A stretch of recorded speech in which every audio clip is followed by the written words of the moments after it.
ನಲವತ್ತಹಳ್ಳಿಯಲ್ಲಿ ಈ ಧರ್ಮಾಪುರದ ಧರ್ಮರಾಜ್ಯನ ಮಣಿತನವೆಂದರೆ ನ್ಯಾಯಕ್ಕೆ, ನೀತಿಗೆ, ಧರ್ಮಕ್ಕೆ ಹೆಸರುವಾದ ಮಣಿತನ.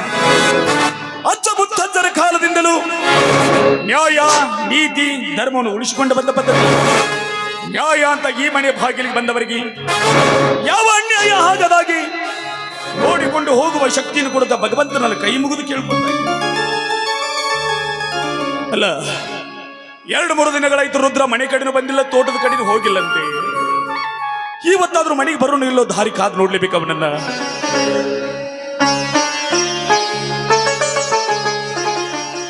ದನಿಗಳಿಗೆ ನಮಸ್ಕಾರ. ನಮಸ್ಕಾರ. ಬಾ ರುದ್ರ. 2-3 ದಿನಗಳಾಯ್ತು, ತೋಟದ ಕಡೆನೂ ಬಂದಿಲ್ಲ, ಮನೆ ಕಡೆನೂ ಬಂದಿಲ್ಲ. ಯಾವಲ್ಲಿ ಹೋಗಿದ್ದೆ? ಅದು ಅಲ್ಲದೆ ಊರಲ್ಲಿನೂ ಸುದ್ದಿ ಎದ್ದಿದಂತೆ. ಹೌದ್ರಿ, ಏನದು ಊರು ತುಂಬ ಗದ್ಲ? ಗೊತ್ತಿಲ್ಲ ನಿನಗ? ಗೊತ್ತಾಯ್ತ್ರಿ ಜನ. ನೋಡ್ರಿ, ಪರಿಸ್ಥಿತಿ ಕಟ್ಟ ಈ ಕಾಲ್ಮಾನೆಲ್ಲ ಹದಿಗೆಟ್ಟು ಹೋಗೈತ್ ನೋಡ್ರಿ. ಏನ್ ಹೇಳ್ತಾ ಇದೀಯ ನೀನು? ಅಂದ್ರ ನಮ್ಮೂರ ತಿಮ್ಮಪ್ಪನ ಮಗ ಕಾಳದಾನಲ್ರಿ, ಮತ್ತೆ ತಪ್ಪು ಮಾಡ್ಯಾನಂತ ಊರ್ ಜನ ಎಲ್ಲ ಸೇರಿ ನಮ್ಮ ವಾಡ್ಯದ ಮುಂದೆ ಬಂದು ನಿಂತ ತಮ್ಮ ಹತ್ರ ನ್ಯಾಯ ಕೇಳಕ್ಕೆ ಬಂದಾರ. ಏ ರುದ್ರ, ಸುತ್ತು 40 ಹಳ್ಳಿಲಿ ಧರ್ಮಾಪುರ ಧರ್ಮರಾಜ್ಯನ ಮಣಿತನವೆಂದರೆ ಸುಭಿಕ್ಷವಾಗಿ ಜನ ಬಾಳ್ತಾ ಇದ್ದಾರೆ ಅಂತ ಹೇಳಿ ನನ್ನನ್ನು ಕೊಂಡಾಡ್ತಾರ. ಹಂತದಲ್ಲಿ ಈ ಊರಿನಲ್ಲಿ ಕಾಳ ತಪ್ಪು ಮಾಡಿದಂದ್ರೆ ಏನರ್ಥ? ಎಲ್ಲಿದ್ದಾರೀಗವ? ಯಪ್ಪ, ಎಲ್ಲರೂ ಹೊರಗ ನಿಮ್ ಸಲ ಕಾಯಕತ್ತಾರೆ. ನೀವು ಅಪ್ಪನಿಗೆ ಕೊಟ್ರಿ ಅಂದ್ರ ಅವ್ರನ್ನ ಕರ್ಕೊಂಡ್ ಬರ್ತೀನಿ. ಕರ್ಕೊಂಡು ಬಾತಾಳೆ ಮಗನ.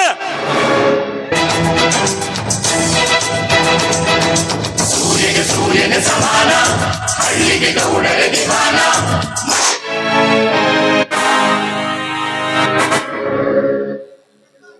ರುದ್ರ, ಏನ್ ತಪ್ಪು ಮಾಡಿದ ನಿಮ್ಮ?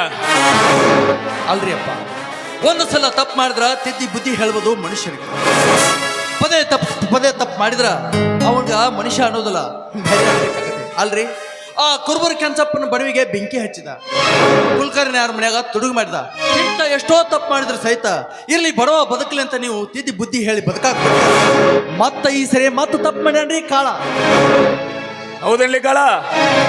ರುದ್ರ ಹೇಳುತ್ತಿರೋದು ನಿಜ ಏನು? ಇಲ್ರಿ ಅಪ್ಪ, ಏ ರುದ್ರ ಎಲ್ಲ ಸುಳ್ಳು ಹೇಳಕತ್ತಾನ್ರಿ. ಎಲ್ಲಿ ನಿಂತ್ರು ಯಾರು ಮಾತಾಡ್ತಾರೆ? ಮೈ ಮೇಲೆ ಪ್ರಜ್ಞೆ ಇಟ್ಕೊಂಡು ಮಾತಾಡು. ಸುತ್ತು 40 ಹಳ್ಳಿಗಳ ಸಮಸ್ಯೆಗಳ ಬಗ್ಗೆ ನ್ಯಾಯವಂತರ ಮಣಿತನವಿದು. ಇಲ್ಲಿ ನಿಂತು ಅನ್ಯಾಯದ ಮಾತುಗಳನ್ನಾಡಿದ್ರೆ ನಾಲಿಗೆಯನ್ನು ಕತ್ತರಿಸಬೇಕಾಗುತ್ತದೆ.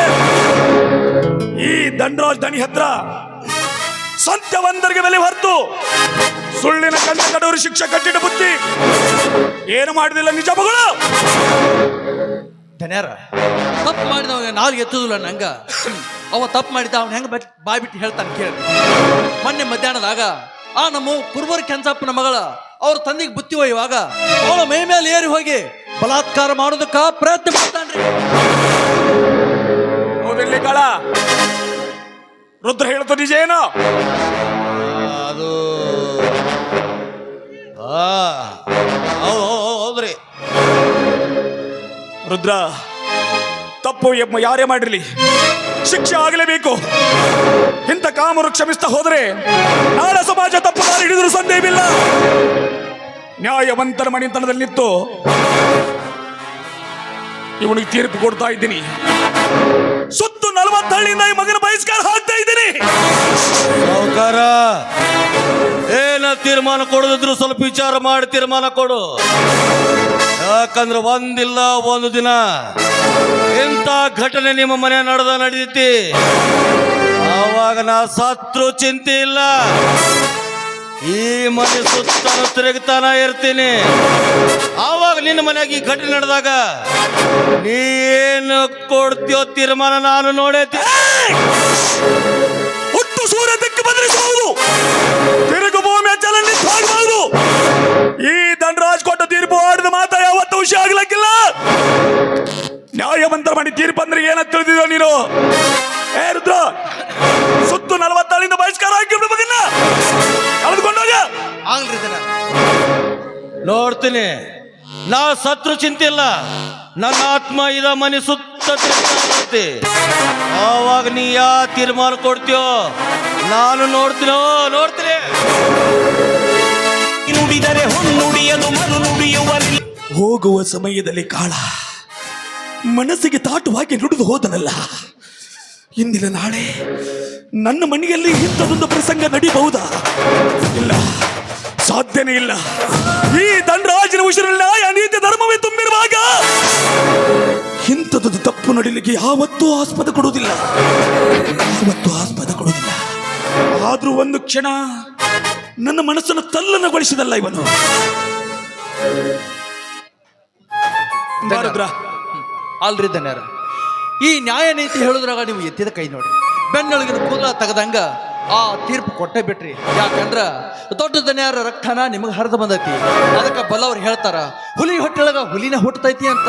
ಅದಕ್ಕೆ ಸಾಕ್ಷಿ ನೀವ ನೋಡ್ರಿ ಧನ್ಯರ. ನಿಮ್ಮಂಥವ್ರು ಇರುವುದ್ರಿಂದಲ ಸಕಾಲಕ್ಕ ಮಳಿ ಬೆಳೆಯಾಗಿ ನಮ್ಮಂತ ಬಡವರು ಸುಖದಿಂದ ಉಂಡು ತಿಂದ ನಿದ್ದೆ ಮಾಡದತ್ತಿ. ಆದ್ರ ಇಂಥ ಕಾಳನಂತ ದುಷ್ಟರು ನಮ್ಮ ಊರೊಳಗ ಹುಟ್ಟಬಾರ್ದಾಗಿತ್ರಿ. ಆದ್ರೂ ಸಹಿತ ಇಂಥ ಸತ್ಯ ನ್ಯಾಯ ಧರ್ಮವನ್ನು ಎತ್ತಿಡಿಯುವಂತ ನಿಮ್ಮಂತ ಪುಣ್ಯಾತ್ಮರಿಗೆ ಆ ದೇವರು ಮಾತ್ರ ಒಂದು ಕೆಟ್ಟ ಕೆಲಸ ಮಾಡ್ಯಾನ ನೋಡ್ರಿ. ಯಾಕೆ ರುದ್ರ ಅಷ್ಟು ಮನಸ್ಸಿಗೆ ನೋವಾಗಿ ಮಾತಾಡ್ದಲ್ಲ, ಏನಾಗಿದೆ ಅಪ್ಪ? ಅಲ್ಲ, ಧರ್ಮನ ಉಸಿರ ಸತ್ಯನ ನಡೆ ಅಂತ ತಿಳಿದಂತ ನಿಮ್ಮಂತವ್ರಿಗೆ ಒಂದು ಸಂತಾನ ಕೊಡದ ಆ ದೇವ್ರ ಕೆಟ್ಟ ಕೆಲಸ ಮಾಡಿಲ್ಲೇನ್ರಿ? ಏ ರುದ್ರ, ನಮಗೆ ಯಾವತ್ತೂ ಮಕ್ಕಳಿಲ್ಲ ಅಂತ ಅನಿಸೇ ಇಲ್ಲ. ಯಾಕಂದ್ರೆ ದೇವ್ರು ಯಾವುದಕ್ಕೇನು ಕಡಿಮೆ ಮಾಡಿದ್ದಾನೆ. ಅರಮಣಿ ಅಂತ ಮಣಿ, ಮಣಿಯಲ್ಲಿ ಮುತ್ತಿನಂತ ಹೆಂಡತಿ, 400 ಎಕರೆ ಜಮೀನು, ಮಣಿಯಲ್ಲಿ ಬೆಳ್ಳಿ ಬಂಗಾರ ಸಿರಿ ಸಂಪತ್ತು ತುಂಬಿ ತಿಳ್ಕೊತಿರುವಾಗ ನಿಮ್ಮಂತ ಆಳು ಮಕ್ಕಳಿನ ಮಕ್ಕಳನ್ನು ತಿಳಿದುಕೊಂಡು ಹೋದ್ರಾಯ್ತು. ಎಂತ ಮಾತ್ರಿ ಅಪ್ಪ, ಬಂಗಾರದಂತ ಮಾತ. ಮಣಿಯಾಗ ದುಡಿಯೋ ಮಕ್ಕಳನ್ನ ಆಳ ಮಕ್ಕಳಂತ ಹೇಳ್ತೀರಲ್ಲ, ಆ ದೇವರ ನಿಮ್ಮ ಸ್ವರೂಪದಲ್ಲಿದ್ದಾನ ಅಂತ ನಾನು ತಿಳಿತೀನಿ. ಆದ್ರೂ ಸಹಿತ ನೀವಿಟ್ಟ ಅಭಿಮಾನಕ್ಕ ನಮ್ಮಂತ ಆಳುಗಳು ನಿಮ್ಮನ್ನ ಹೆತ್ತು ತಂದೆಗಿಂತ ಹೆಚ್ಚಾಗಿ ನೋಡ್ಕೊಳ್ತಾರ. ಆದ್ರೆ ಈ ವಾಡ್ಯದ ದೀಪ ಬೆಳಗಕ್ಕೆ ಒಬ್ಬ ಕುಲದೀಪಕ ಬೇಕಲ್ರಿ. ಅದಕ್ಕಾಗಿ ನಮ್ಮ ದನ್ಯಾರಿಗೆ ಗಂಡ ಮಗ ಹುಟ್ಟಿದ್ರ ಸುತ್ತು ದೇವರಿಗೆಲ್ಲ ತುಪ್ಪದ ದೀಪ ಹಸ್ರ ಅಂತ ಬೇಡ್ಕೊಂಡ್ರಿ. ಆ ನನ್ನ ಆಸೆ ನೆರವೇರುತ್ತೋ ಇಲ್ಲೋ ನನ್ನ ಕನಸಾಗಿ ಉಳಿತೋ ನನಗೊಂದು ಗೊತ್ತಾಗ. ಅದು ನಿನ್ನ ದೊಡ್ಡ ಗುಣ ರುದ್ರ.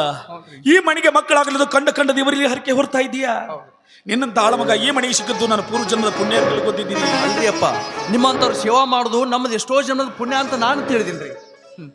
ರುದ್ರ, ಹೇಳ್ರಿ. ನೀನು 2 ತೋಟದ ಕಡೆ ಹೋಗೇ ಇಲ್ಲ. ಹೌದ್ರಿ. ಕಬ್ಬಿನ ಗದ್ದೆ ಬಾಳೆ ಗದ್ದೆಗೆ ಸ್ವಲ್ಪ ನೀರು ಬಿಡುದಿದೆ. ಹೌದ್ರಪ್ಪ, ತೋಟದ ಕಡೆ ಹೋಗಿ ಬಾ ಹೋಗು. ಹೌದಾ? ಇಲ್ಲೇ ನಿಂತಂದ್ರ ಆಳುಗಳೆಲ್ಲ ಅಂಡಾಳ ಆಡ್ತಾವ್ರಿ. ಅದಕ್ಕೆ ಅವ್ರಿಗೆ ಕೆಲಸಕ್ಕೆ ಹಚ್ಚೆ ಬರ್ತೇನ್ರಿ. ಆಯ್ತ್ರಿ, ನೀವು ಒಂದು ಇಷ್ಟು ಉಪಹಾರ ಮಾಡ್ಕೊಂಡ ವಿಶ್ರಾಂತಿ ತಗೋರಿ. ಹಾಗೆ ಆಗ್ಲಿ. ಬನ್ರಿ ದನ್ಯಾರ.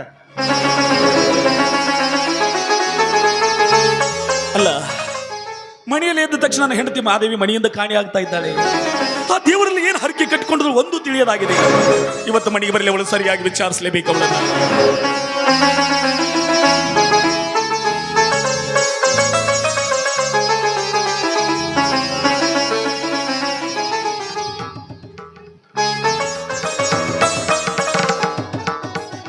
ಮತ್ತೇನು ಮಾದೇವಿ, ದೇವಸ್ಥಾನ ಕಡೆ ಹೋಗಿ ಬಂದಾಗೆ ಕಾಣ್ತಾ ಇದೆಯಲ್ಲ? ಹೌದ್ರಿ, ದೇವಸ್ಥಾನಕ್ಕೆ ಹೋಗಿದ್ದೆ. ಮೊದಲು ಸೋಮವಾರ ಶುಕ್ರವಾರ ಅಷ್ಟೇ ದೇವಸ್ಥಾನಕ್ಕೆ ಹೋಗ್ತಾ ಇದ್ದೆ. ಈಗೇನು ಬೆಳಗ್ಗೆ ಎದ್ದ ತಕ್ಷಣ ದೇವಸ್ಥಾನಕ್ಕೆ ಹೋಗ್ತಾ ಇದೆಯಲ್ಲ?